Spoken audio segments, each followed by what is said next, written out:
Okay, so ready to dive into something kind of heavy today. We're talking about those port strikes everyone's worried about. Yeah, the one's causing all that supply chain chaos. Everyone wants their stuff on time for the holidays, right? Exactly. But we're going deeper than just like empty shelves and delayed packages. We're going right to the source. Yeah, a Substack post on Tom's Substack by the Appalachian Gorilla. He's worked on the docks, seen it all firsthand. And he does not sugarcoat things. It's raw, powerful stuff. So he starts by painting this picture of a typical morning on the job.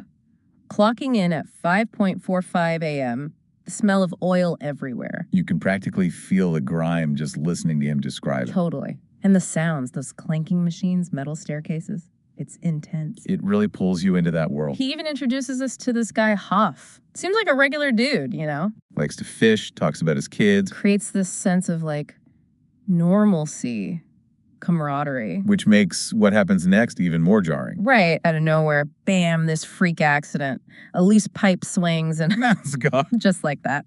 The author says, and I quote, "You can't reattach a head." Wow. Yeah. Brutal honesty. And it shows how dangerous this line of work really is. And this wasn't some rare, isolated thing either. Right. This was life in a USW United Steelworkers Union shop back in 2008. Those risks were just part of the job. Makes you think about the true cost of a paycheck, you know? Absolutely. Hmm. What are people risking to earn a living? He compares this union job where he was making $19.85 an hour to a previous non-union gig he had. Where he saw another awful accident, by the way. Yeah, and the non-union job paid even less, with even fewer safety measures in place. It really makes you question things. Like, how much is a life worth? Exactly. When profits come before people. And the fact that he stayed in the union job, even after seeing that, It's a lot. it's like he's weighing the risks. And the union job, while still dangerous, felt like the better option. Definitely. And then he gets into the cost of living back then, 2008 versus now. Remember when you could buy a decent used car for $6,000? I know, right?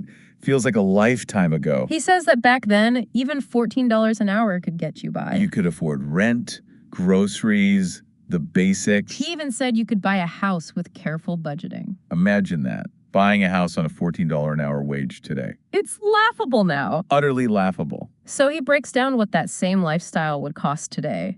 And let me tell you, It's sobering. to say the least, Really puts things in perspective. it does. Yeah, you're practically priced out before you even start. And he wasn't living like a king on that union wage either. He actually did the math to live that same, modest lifestyle today. You need to be making bank. Seriously.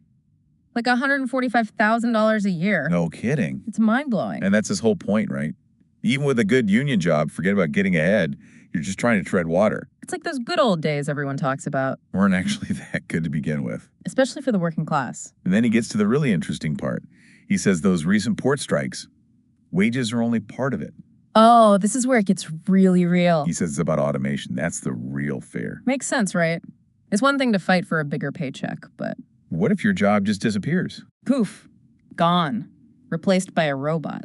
That's a whole different level of anxiety. And he's saying that fear of being replaced, it's a stronger motivator than money. Think about it. More money is great, but If your job vanishes. that money's not going to last long. This is about survival now. It's about your future, your livelihood, your whole way of life. And he doesn't hold back either. He calls us brain-dead consumers and compares us to, get this, frogs in boiling water. Ouch. Right. That image is burned into my brain now. Is powerful stuff. But is he being too dramatic? Or is there truth to that feeling of just being like powerless, these massive economic forces controlling everything, and we're just along for the ride? I think it's a bit of both, to be Yeah. honest. Like, there's no denying automation is changing everything. And it's only going to get more intense. Right. So that anxiety he's talking about, it's real. People are worried about their jobs. But are we all frogs in boiling water? Debatable. I think that's his point, though. He doesn't want us to just sit back and accept things. We're not helpless. Exactly. He's urging us to wake up, be more aware, Pay attention to what's happening. and fight for the future we want, a future where workers aren't left behind. He sees this port strike as like a last stand. It's about more than just dock workers. It's about all of us. He's saying if they come for the dock workers today, Who's next? exactly. And that's a question we all need to be asking ourselves. So we've gone from greasy shipyard floors to like the fate of humanity. That's how it goes sometimes. It's all connected. It really is. This one guy's story, it's like a microcosm of what so many people are grappling with right now. The fear, the uncertainty. It's a lot. Man, where do we even go from here? It's kind of overwhelming when you think about it. Dangerous jobs, rising costs, robots coming for us all. It's a lot. But I think that's why this Substack post is so important. It takes these huge, complex issues and boils them down to something relatable. It's like these aren't just headlines anymore. There's a human cost to all of this. Right. We're talking about real people's lives. Exactly. Yeah. And it makes you think, what happens when the very idea of work is changing so fast? Right. It's not just about getting a raise anymore. It's about, like, will my job even exist in 5 years, 10 years? That's the fear he's tapping into. And it's not just him. It's everywhere you look. This anxiety about the future of work, it's real. Okay, so we've laid out the problem, bleak as it might seem. But what do we do with this information? What's the takeaway for everyone listening, even if they're not, like, dock workers facing down robots? I think there are a few big things to remember. First off, stories like this, they remind us that there are real people behind the headlines. It's easy to forget that when you're just reading the news, you know? Totally. But this author, he puts a face on these issues. The fear, the uncertainty, but also the resilience of workers facing an uncertain future. And yeah, it definitely makes you think twice about those brain-dead consumers he mentioned. It's a wake-up call for all of us. So what can we do? Let's say I'm listening to this and I want to help. I'm not on the picket line, but are there ways to support workers who are? There are always choices we can make. Support businesses that treat their employees fairly. Stay informed about these issues. Talk to people about it. Our actions, even in small ways, they matter. It's like that saying, right? Think global, act local. Exactly.